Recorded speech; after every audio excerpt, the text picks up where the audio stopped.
Hello everyone, today I'm going to be doing the mid-year book freakout tag. I am doing this a little bit later because I wanted to complete June, so it was reflective of the first 6 months of me reading. Does that make sense? But I've also only been out of my reading slumps since late April, early May. So this really isn't a mid-year book freakout tag. I mean, it kind of is, but it doesn't reflect me reading for 6 months, if that makes sense. That's why I was kind of hesitant on doing it in the first place, because I was in such a big reading slump up until April. So we're just going to talk about the books I've read, and I hope you enjoy it nonetheless. The first question is, what is the best book you've read so far? And for that, I'm going to have to give it to History Is All You Left Me by Silvera, one of my favorite reads of all time. I enjoyed it so much. It was one of the first books I had read post-reading slump, and I'm so glad I finally picked it up because it got me out of my reading slump, and I loved it so much. Obviously, I gave it 5 stars. The second question is, what is the best sequel you've read so far? And for that, I'm going to have to give it to Crooked Kingdom. I really enjoyed Crooked Kingdom. It's part of the Six of Crows duology. I've talked a lot about it here on my channel, so I don't feel the need to keep reiterating that to you guys, but I just really loved it. Question number 3 is a new release you haven't read yet, but you want to. And I have 2 options for that. So I have King of Scars by Leigh Bardugo. This kind of combines both the trilogy and the Six of Crows duology, but if we're talking about one that's not necessarily in a series or something like that, I'll have to give it to I Wish You All the Best by Deaver. I don't have the name in front of me. If I got the author's name wrong, I'm sorry. You'll see it on the book cover here. Sorry.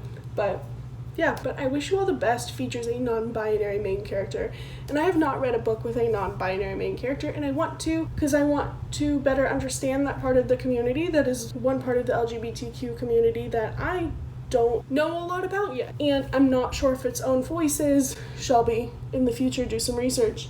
Put it right up here if it is. But yeah, I'm really looking forward to reading this. I've heard mixed things about the representation, so I will have to talk to some non-binary people that have read it and kind of see how well it represents it. But I'm really excited just to read this and hopefully get a better grasp on another part of the community. Number 4 is most anticipated reads for the second half of the year. I don't know of a ton that I'm looking forward to. Either Ninth House by Leigh Bardugo, or I believe it's Color Outside the Lines, where it's LGBTQ plus relationships with people of color. It's an anthology collection, and Silvera is featured in it. Big shocker, I'm excited about that. But yeah, those are my top 2 most anticipated releases of the year.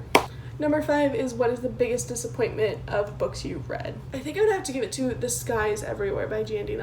I didn't like this. I know a lot of people who do. Personal preference, I just thought some of the themes in this book were kind of gross and weird, and it was a little too insta-lovey, and I just was not a fan. And that's okay. I do like insta-love at sometimes. This was just not one of those cases. Number 6 is biggest surprise, and for that I'm gonna have to give it to Shadow and Bone. So when I picked up Shadow and Bone, I was not a fantasy fan, really, at all. I read contemporary romances, and that was pretty much all I stuck to, YA contemporary romances. So I picked this up and I was like, well, this has been on my TBR shelf for a long time. I've heard good things. I'll just get it off my TBR shelf. I don't know if I want to continue or not. And holy cow, it amazed me. I loved it so much. Leigh Bardugo is one of my new favorite authors. Freaking awesome. Number 7, again, will come as no surprise. It is new favorite author, and for that I'm gonna have to give it to either Silvera or Leigh Bardugo. Both authors I've picked up works of this year and have loved every single thing they've written so far. So pretty good. Love both of them. If you haven't checked them out, check them out. Silvera writes a lot of gay, YA, contemporary romances.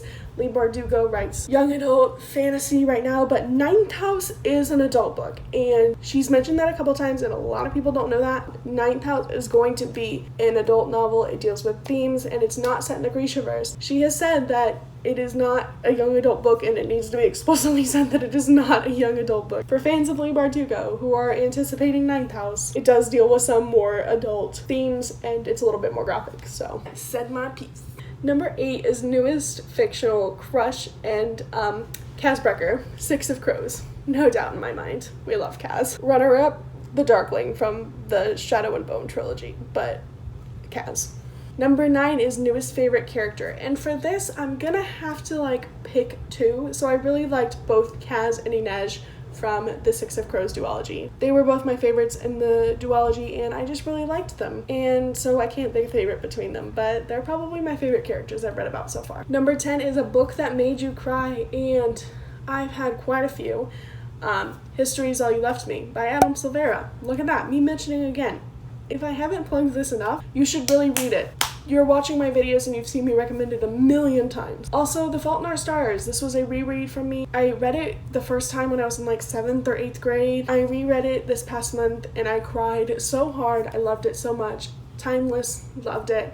You can hear more about that in my June wrap-up. Question number 11 is a book that made you happy, and I'm gonna have to give this to Red, White, and Royal Blue by Casey McQuiston. I found myself audibly laughing at times in this book.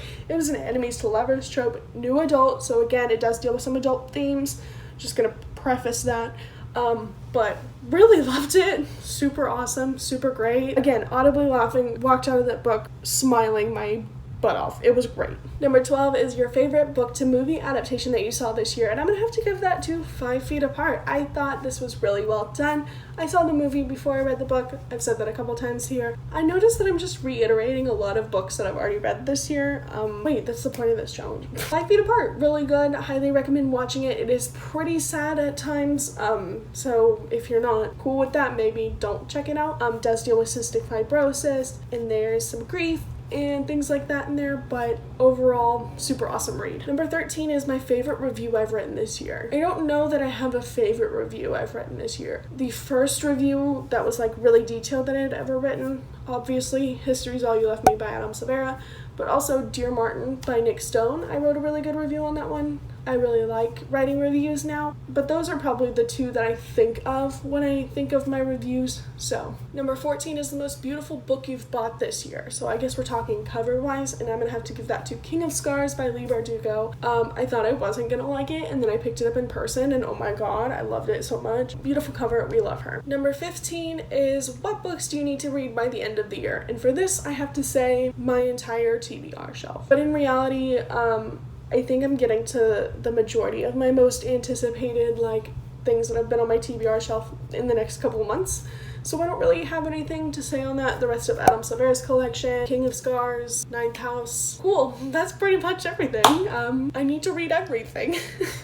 All the books. So those are the 15 questions that I found on my source for the Mid-Year Book Freakout tag. So if you do want to answer any of these questions yourself, whether it be on a blog post, a video, whatever you choose to do, I will list all the questions down below for you to read and answer. If you agree with any of my opinions, tell me. If you disagree, if you have a different favorite book, if you have a different least favorite book, if you have a different most anticipated read for the rest of the year or release, tell me.